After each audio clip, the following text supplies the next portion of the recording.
Ladies and gentlemen, you are listening to Life Well Lived by Amabala Stephen. It's an engaging and enlightening talk show on life, relationships, and the business of life. Grab a cup of juice and just chill. Life Well Lived by Amabala Stephen. Live life. Live fully. Welcome, everybody, to this week's episode. We really appreciate you joining us. This podcast really shows us how we can all learn, live, and thrive off of each other. By sharing our knowledge through our conversations, we will impart some knowledge whilst learning ourselves how to progress even further. Here is your host.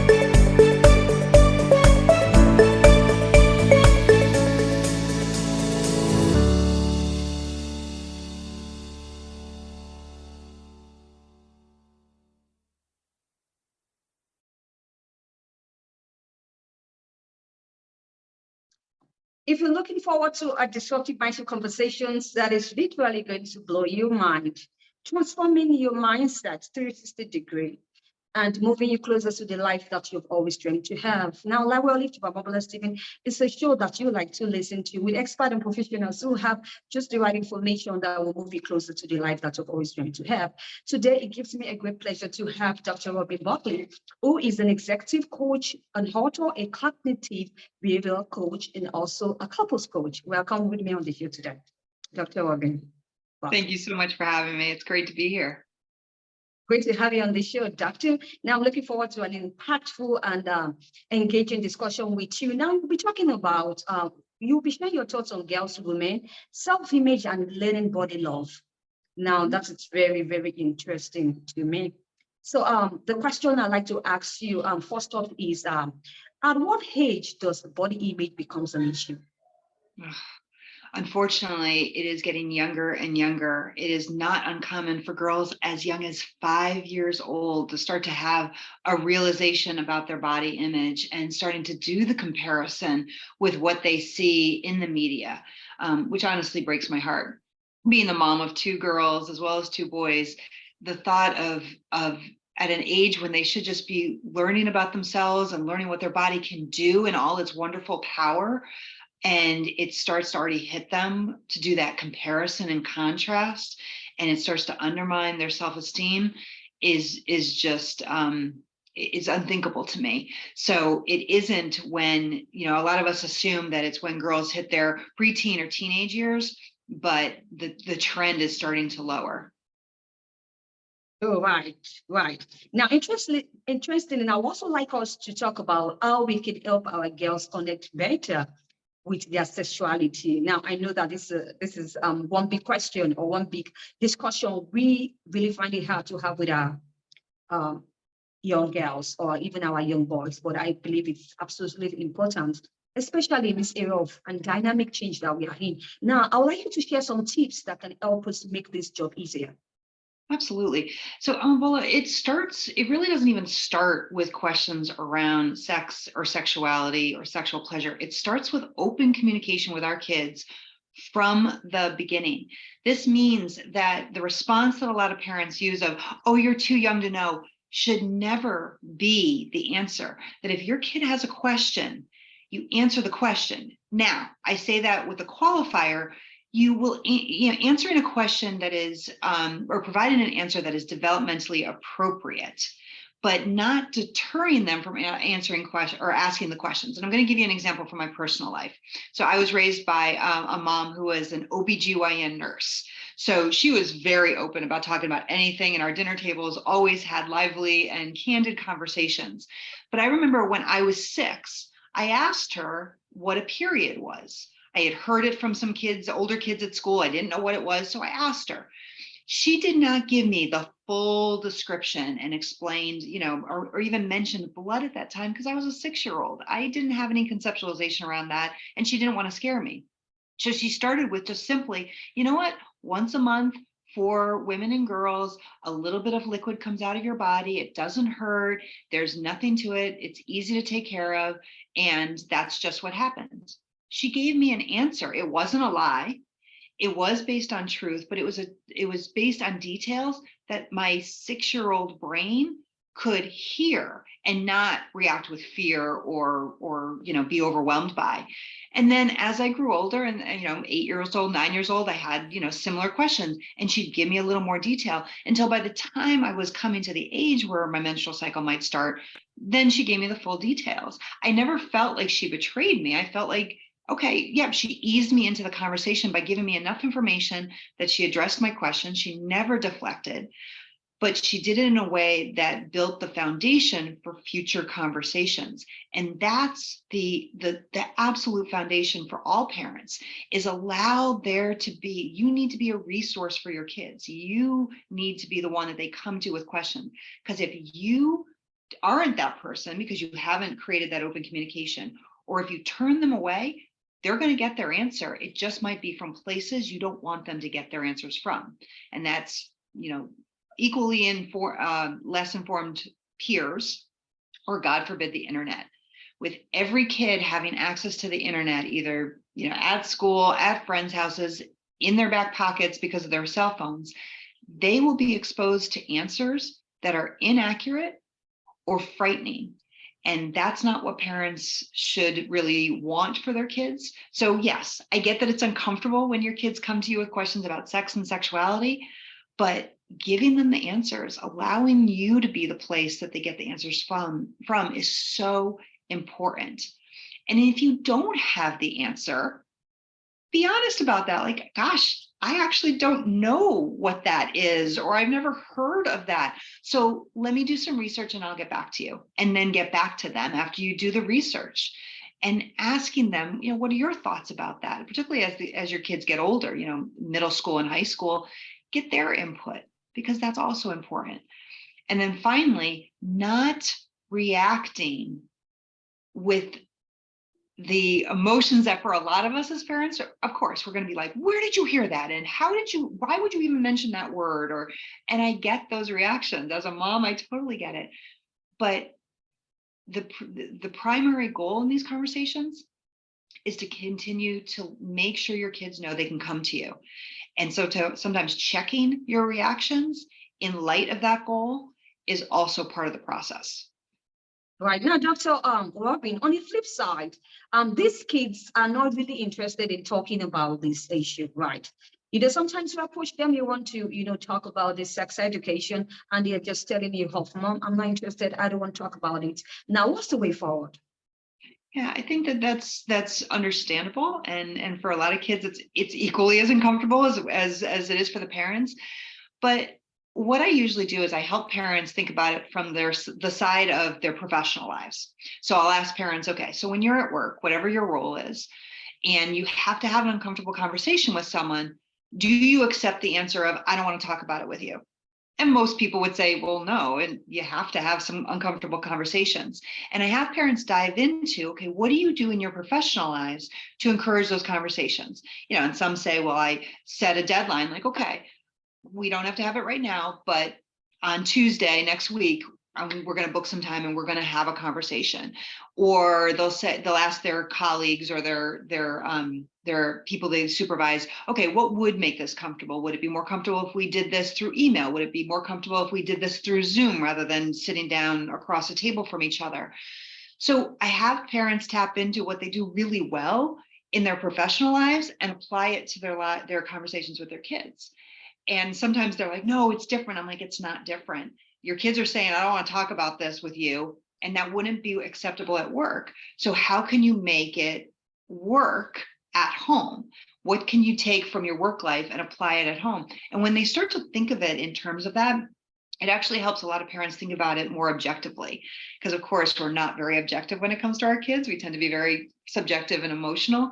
But when they start to think of it as they would at work, it's like, oh, okay, well, someone just flat out said they're not talking to me about it.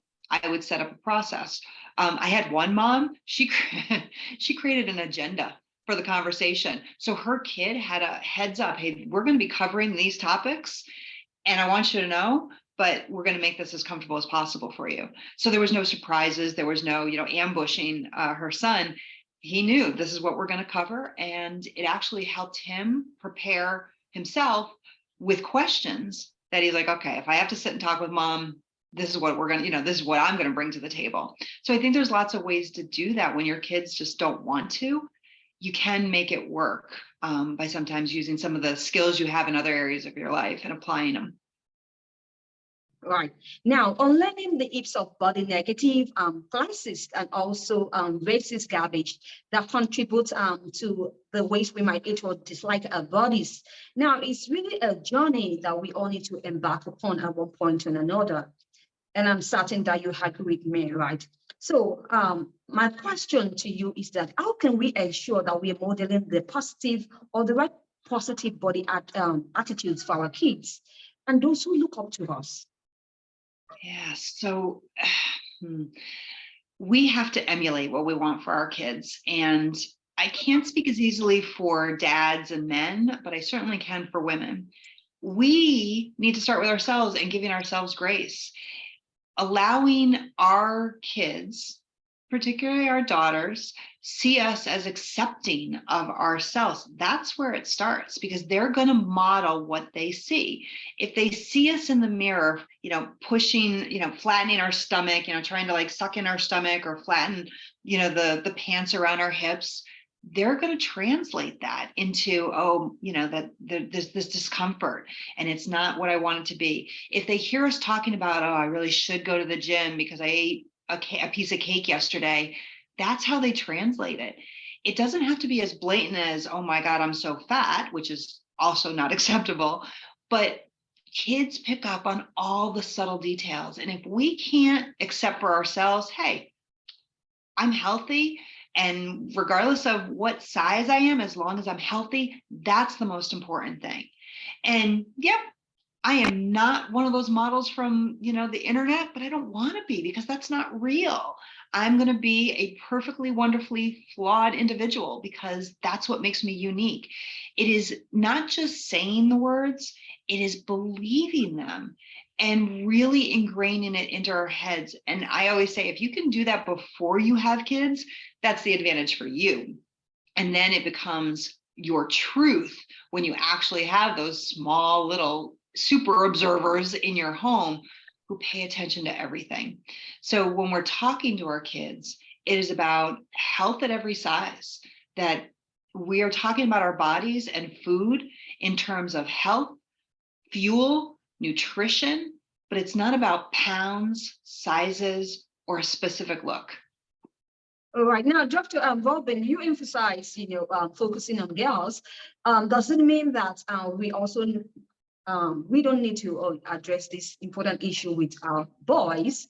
Or right? No, of course not. Boys need to hear it just as much. And honestly, eating disorders among boys have risen over the past 2 decades. So I appreciate you making that note, because it is true that, and it's not just for our kids, whether male or female, it's also their perception of their future partners, whoever they may be with, whether it's, same sex or opposite sex relationships, that the reality of, okay, what I see on the internet is not necessarily what I'm going to be dating, because again, that's not reality. And I shouldn't have that expectation that my partner will look a certain way, because again, it's about health, it's about nutrition, and it's about fuel. So you're absolutely right. It's not just for females. It is absolutely for males and for, girls and boys. And it's also for them, as well as their perceptions of their future potential partners.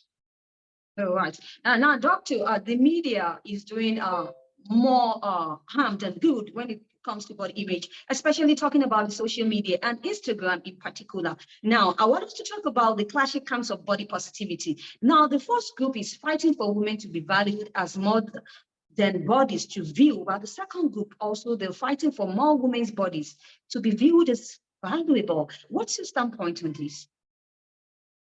And what was the last question on the ball?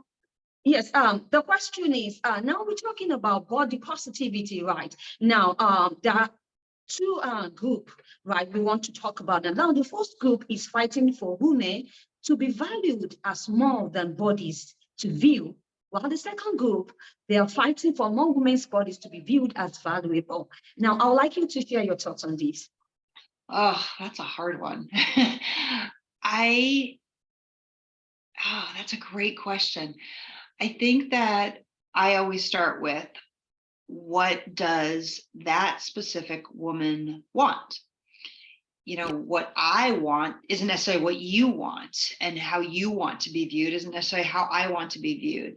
And I think that when it comes to women and their bodies, it's allowing it to be about choice and what they do to promote the ideas that work for them as a powerful woman.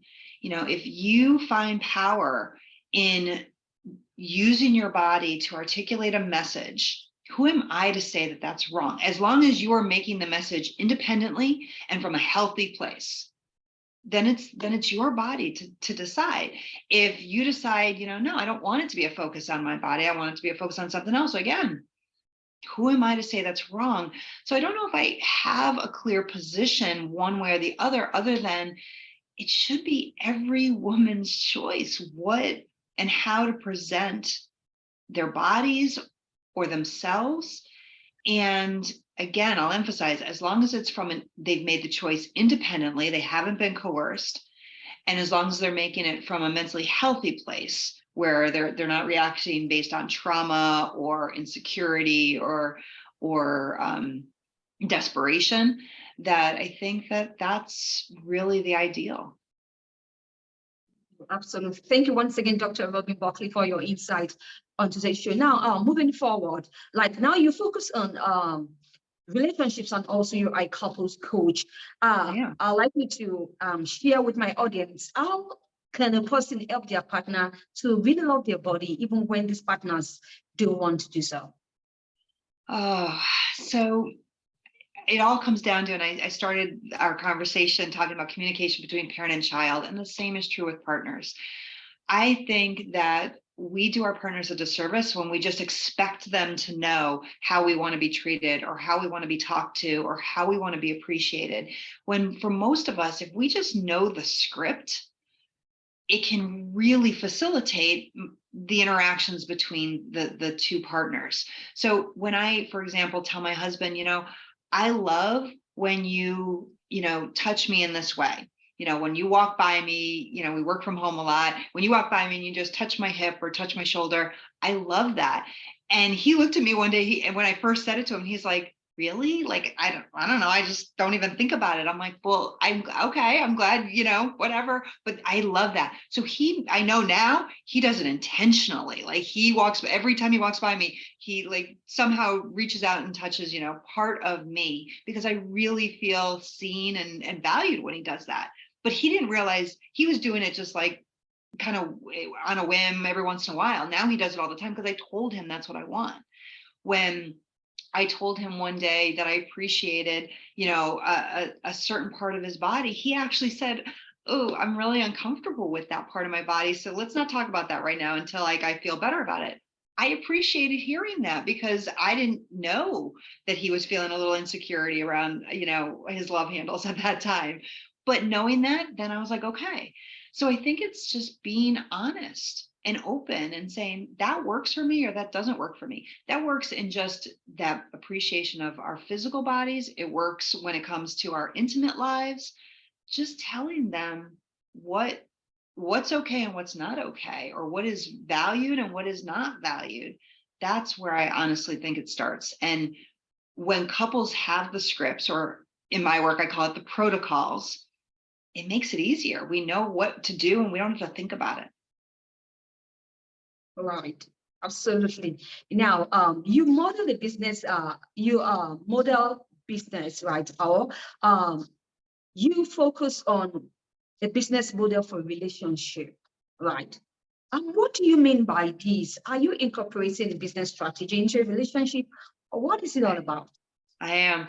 So what I usually start by talking to couples about is that in every area of our life, our careers, being a parent, owning a dog, we have plans. We make a plan. So when I got my puppy, I got the kennel first. I made sure I had dog bowls. I set up a trainer. I had a very clear plan to make that successful. We do this in every area of our life except relationships. We've been taught by Disney and Hallmark that love just happens, and we have basically a hope that our relationship will work out. And it amazes me because I don't know any business person that would just hope their business would work out because they would have a plan. So with the couples I work with, I help them create a business plan for their relationships. We start with a mission statement because every strong company has a clearly defined mission statement to use as the guide for moving forward, as a litmus test for every decision they make. But hardly, I shouldn't say hardly, yes, 1 out of 10 couples I work with might have a mission statement. If they do, it's kind of in their heads. It's not written down. That's right. That's what I wanted to ask you, because I know it can be pretty difficult to come up with that. Yep. So that's their first homework with every couple I work with, is they create a mission statement, a written down mission statement, and then they put it places where they can see it on their phones or post it on their laptop. So it reminds them what the goal of the relationship is. And then we work through a lot of other business concepts and variables. We talk about key performance indicators to evaluate progress. We talk about delineation of roles and titles. We talk about agendas and setting up business meetings that talk about their relationships. So I take a lot of the variables that make businesses successful and we apply it to the relationship. And it's so fun to watch couples really gravitate around this idea because it brings them to an objective place where they can make strategy and plans for their relationship for success. Well, are you kidding me that this is really fun and interesting? Because I'm getting to think that, there's a lot of formality in this. It is. It's in a lot, initially I will say most people I talk to, at least one, if not both partners, are like, come on, it's different with a relationship. And I'm like, but it's not. We've been taught it is, but it's actually not. Because when you have the protocols, the plans, the strategies for communication, for how to manage crisis, you don't have to think about it in the moment, because when we think about it in the moment, that's when emotions tend to get in the way, when we don't know, what is our protocol for handling something. And that's where things can go really wrong. But if, one of my couples once told me that when they were in the middle of a very difficult crisis, they had printed out their business plan and they looked at it and they're like, okay, this is our protocol for crisis. This is how we handle it. Let's walk through the steps. And while it didn't go flawlessly, because there was no, as you know, in business, sometimes you try things and it's like, oh, okay, this one needs to be tweaked. This area needs to be tweaked. But at least it gave them the starting point. And when they did their analysis against their KPIs, they said, okay, it was about 75% successful. And the other 25%, the protocol still carried us forward, but here's what we would tweak. I'm like, that's great. That's an absolute perfect representation of what this can do for you. Right. Dr. Robin, do you have any exciting information you'd like to share with my audience? Perhaps you have any projects in the pipeline you'd like to share? Yes, the project right now is finishing my book. It's called Marriage LLC, and it talks about this entire model so that people can use it on their own potentially and make it work. For a lot of the couples that I'm working with, they're really excited for the book to come out so they can have it as an additional tool to add to their business plan for their relationship. So hopefully it comes out this year. Sure. Looking forward to that. And I really wish you best of luck in the project and also in subsequent ones. Thank you so much. All right. Any parting word you'd like to share? No, certainly if anybody needs some support or wants to have those conversations with either their kids or their partners, I am always willing to have a quick call with anybody. You can reach me and find me at my website, drrobinbuckley.com. And I'm also on social media, Instagram, LinkedIn, as well as Twitter. Thank you once again, Dr. Robin Buckley, for your time on the show. I really had the right time. Listen to your expertise. Now, talking about girls, women, self-image, and learning body love. Dr. Robin Buckley is an executive coach and author, cognitive behavioral coach, and also a couples coach. Really had a right time indeed. Now, I also wish once again great accomplishments in your projects moving forward. Thank you so much for having me. All right. Now, if you'd like to catch up with any missed episodes of the show, you can check online, search for Life Well Lived by Mobile Stephen on any course promotion platforms or any podcast distribution platforms you bump into, and you have an amazing time. Perhaps you're asking yourself, how can I come on the show to share my own disruptive mindset conversations to the audience of Life Well Lived by Mobile Stephen? You can do so by sending a mail to me at mobile@stephen.ooutalu.com. Now, I'll be looking forward to your mail. And now we can have a great conversation together and be the change that the world is waiting for. Till I come your way, I really need you to be good with all my love. I talk to you soon. Bye for now.